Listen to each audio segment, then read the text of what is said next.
This is a story about a man who thought he had everything. He had a good job, had recently got promotion, and he had a great view from his office window. All through his life, everything had come so easy to him. Never had to try too hard, and certainly never went hungry.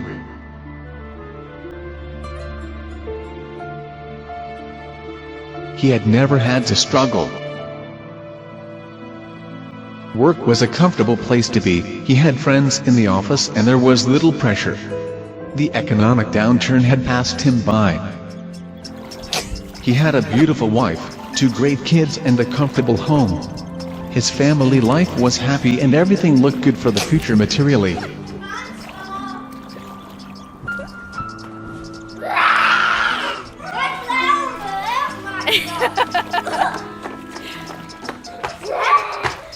His children had all the latest gadgets and toys. He was able to buy them whatever they wanted.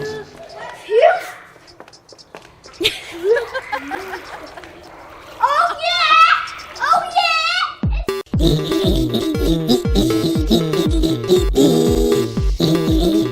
He bought whatever fashion dictated, he went to fancy restaurants and clubs. What more could there be to life? Listening to this, you are probably thinking what a lucky guy he is. Truly the man who has everything.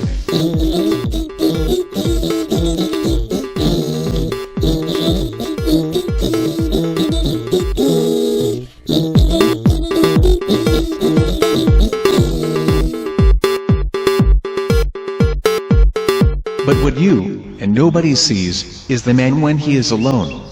He is aware of an emptiness, an unfulfilled space within.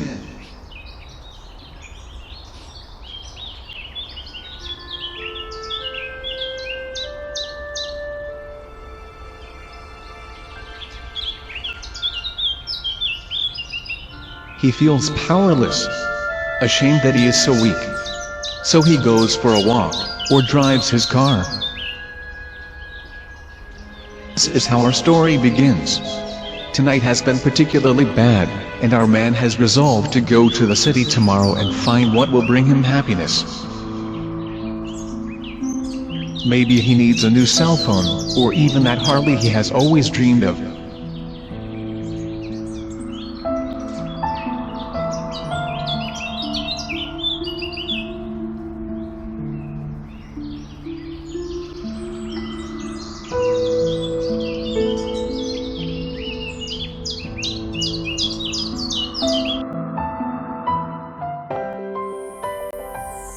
The next morning, the man headed off to the city, determined to find something that would fill that void.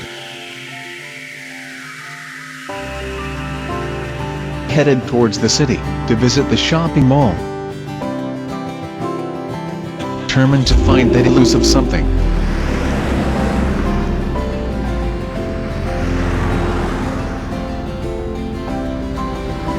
The man was deep in thought, as he drove towards the city. Not really thinking about where he was going.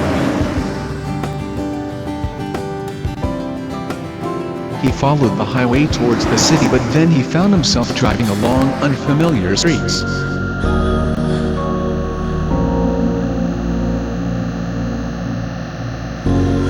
The streets were dirty, and there was an air of decay.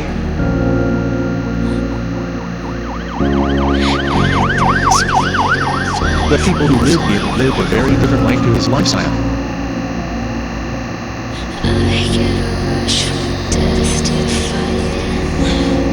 Then he passed a line of people. He wondered why they were waiting.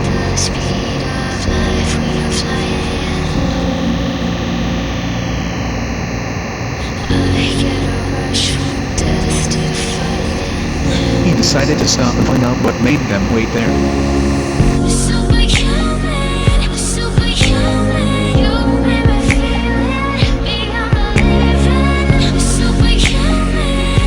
He saw them going to a building.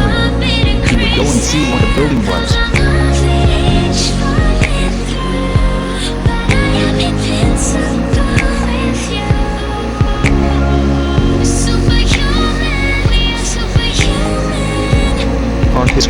walk over toward the building.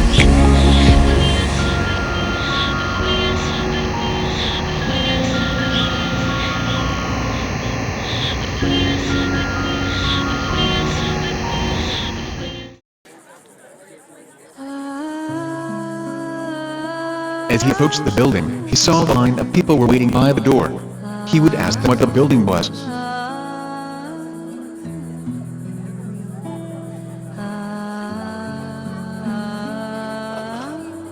At first he was a little apprehensive, aware of them all staring at him.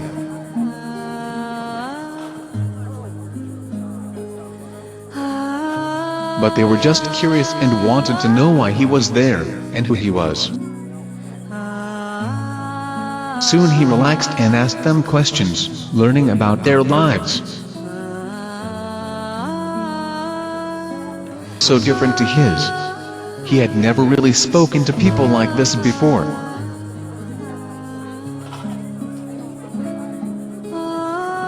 And the people were moving inside. He decided to follow.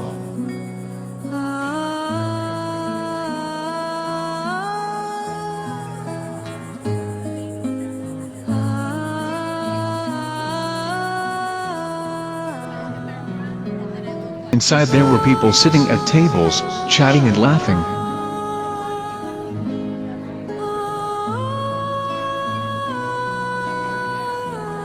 One end of the room were two people at a serving table.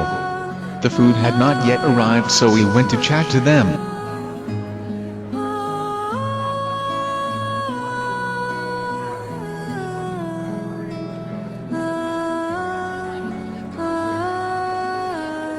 They told him how they were volunteers and that this was a place called Love Kitchen. Didn't get paid for this, but they seemed so happy.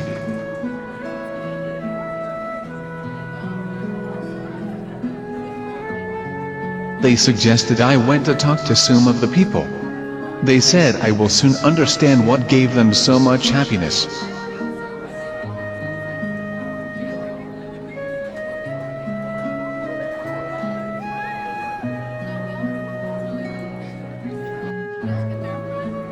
They also suggested that I also go find the two sisters that founded the Love Kitchen.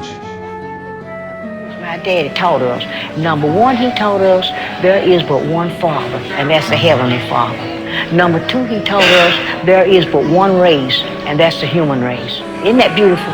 And number three, he taught us not to take the last piece of bread from the table, because somebody may come out that's hungry. So the Lord gave me this assignment, and it's just like Dr. Martin Luther King. You hear him talk about, I had a dream. I had a dream.